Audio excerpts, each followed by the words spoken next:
Welcome again, this is episode 9.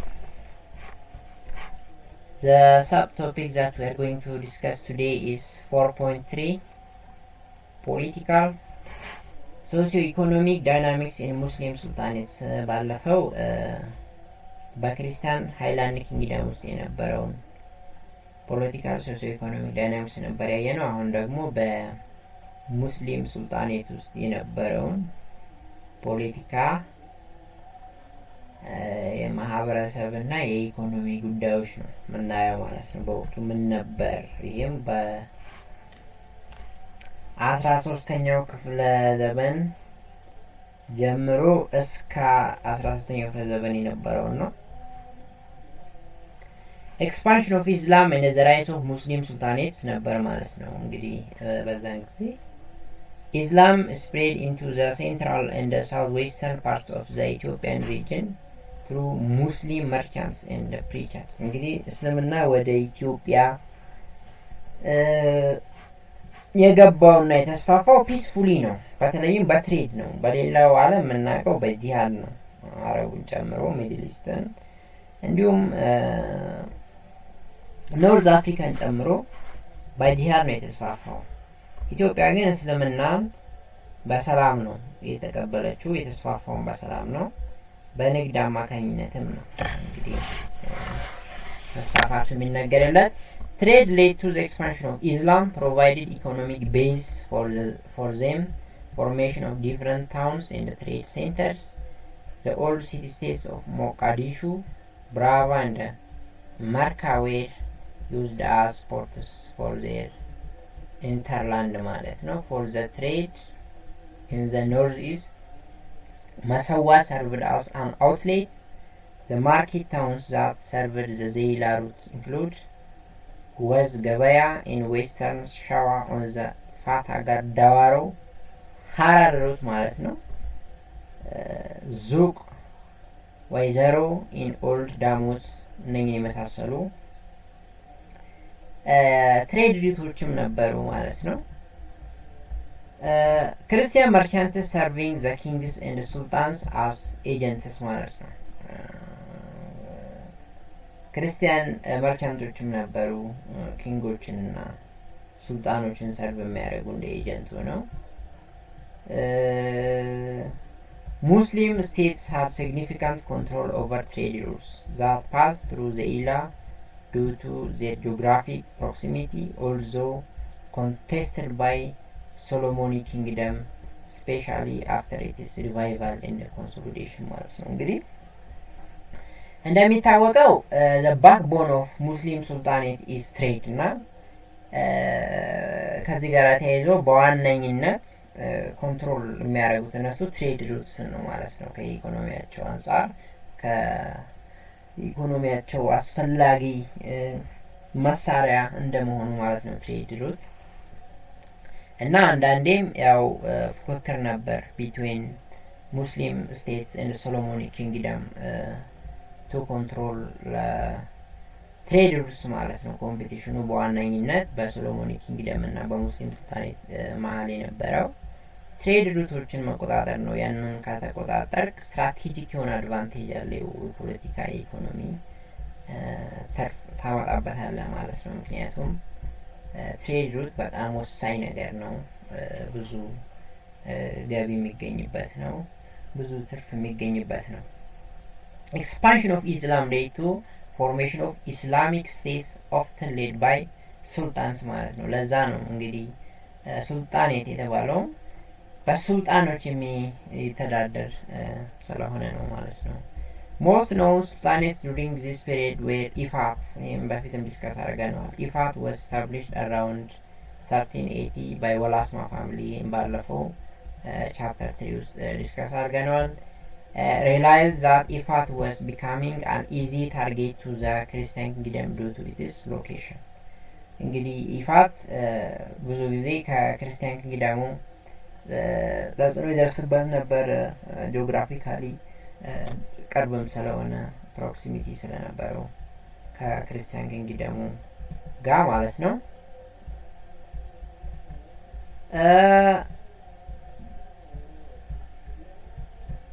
ሌላ ዘ ሴንተር ኦፍ ከዛ ምንድን ነው የሆነው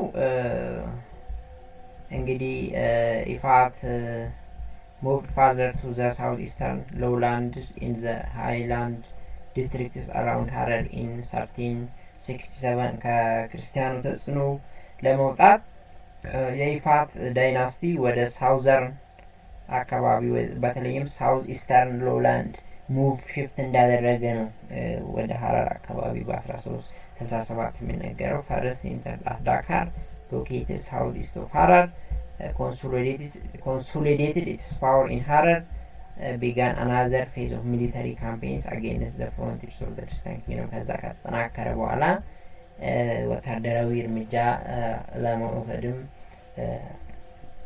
አቅም ያገኘበት ሁኔታ ነበር ማለት ነው against the Highland Christian kingdom። The center of Adal in 1520 changed to the city of Harar because of the Oromo pressure. In 1566 it changed its capital to Ausa, the present Afar region ማለት ነው። ከዛም እንደገና ከሀረርም እንዲወጣ ተጽዕኖ ነበረበት። ምክንያቱም የኦሮሞ መስፋፋት ነበር በወቅቱ ፖፑሌሽን ሙቭመንት የኦሮሞ ፖፑሌሽን ሙቭመንት የምንለው። ከዛ ተጽዕኖ ለመውጣትም እንደገና ካፒታሉን ቀይሮ በአፋር አካባቢ አውሳ በሚባል ቦታ ቤዝ እንዳደረገ ነው እንግዲህ የኢፋት ወላስማ ዳይናስቲ።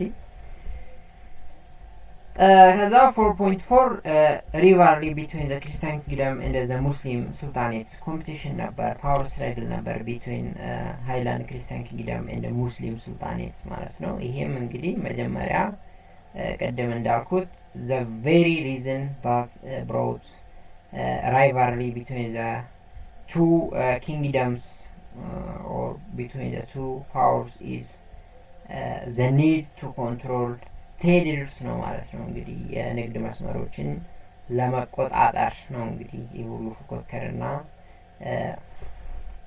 ትግል የመጣው ማለት ነው። ዜላ was the main outlet to the sea during the medieval period.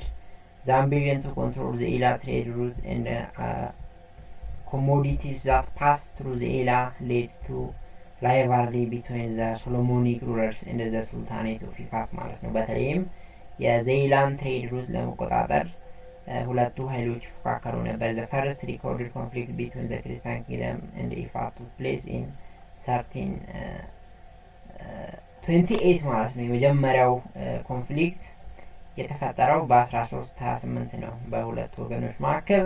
the immediate cause of conflict was that the Sultan of Ifat Haqadin first stopped merchants belonging to the Christian king Amdazion, confiscating the goods, capturing and imprisoning the king's agents. ከዛ አምደጽዮን defeated Haqadin first and replaced him by his brother Sabreddin ነው እንግዲህ both Ifat and Katagar came under Sabreddin። ከዛ ያው Haqadin ፈርስት የሚባል መሪ ነበር የነበረው የመጀመሪያው ኮንፍሊክት ሲከሰት በክርስቲያን ኪንግደም እና በሙስሊም ሱልጣኔት መካከል። ከዛ ያው Haqadin ፈረስ ተሸነፈ በአምደጽዮን።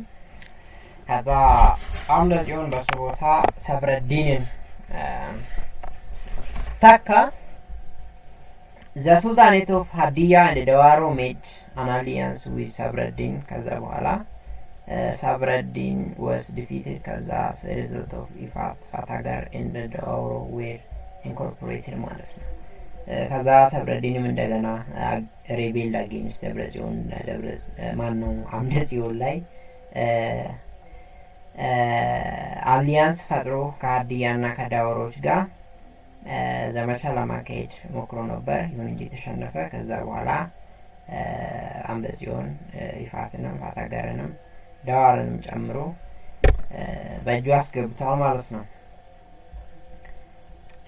Amdazion required from them annual tributes and freedom of movement for all caravans through the Ila.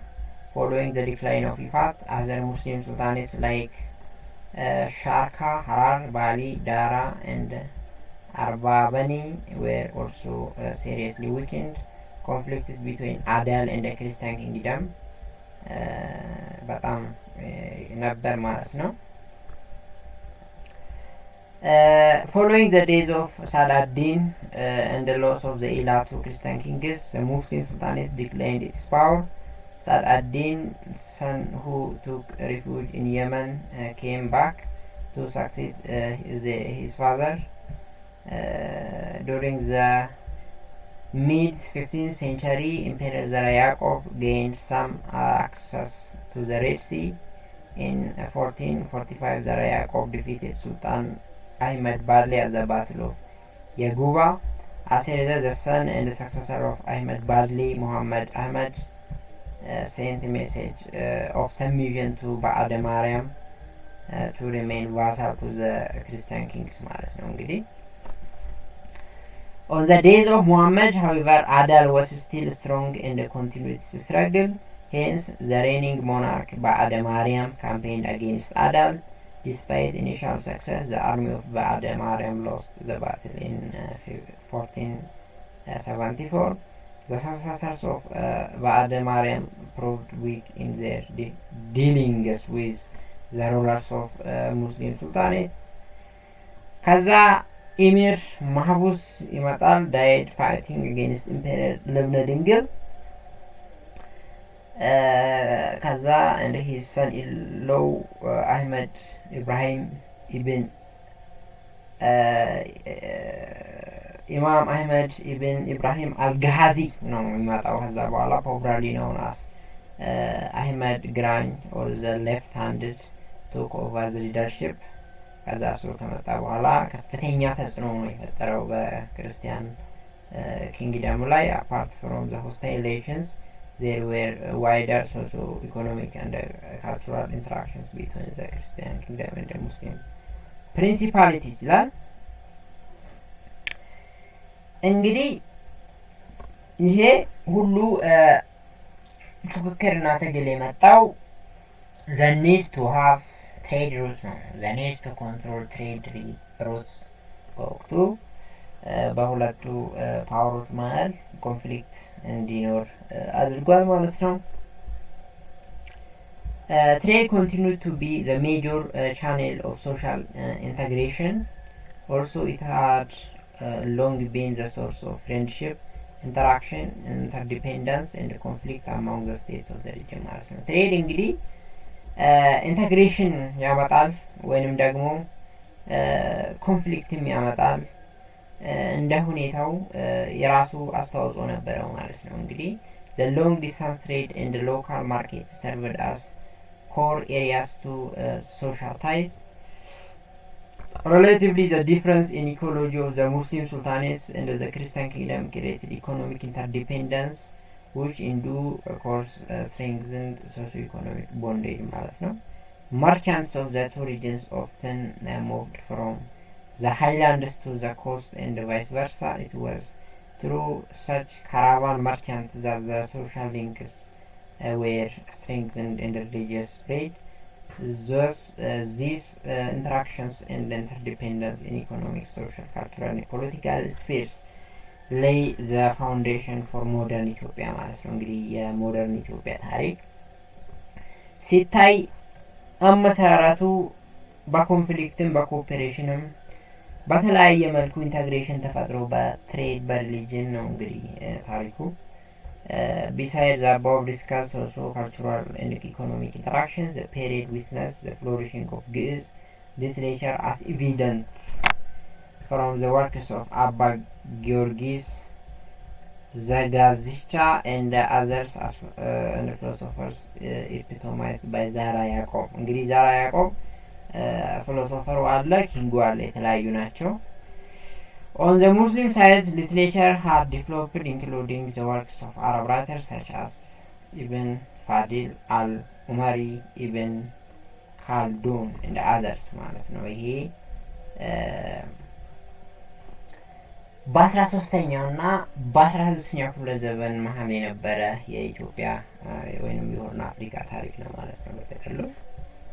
ከዛ የሚቀጥለው ያው ኤክስተርናል ሪሌሽናቸውን እናያለን። 4.5 ምን ይመስል ነበር ኤክስተርናል ሪሌሽናቸው የሁለቱም ኪንግደም የሙስሊም ሱልጣኔቱም የክርስቲያን ኪንግደሙ። እሱም በሚቀጥለው ነው የምናየው። ለዛሬ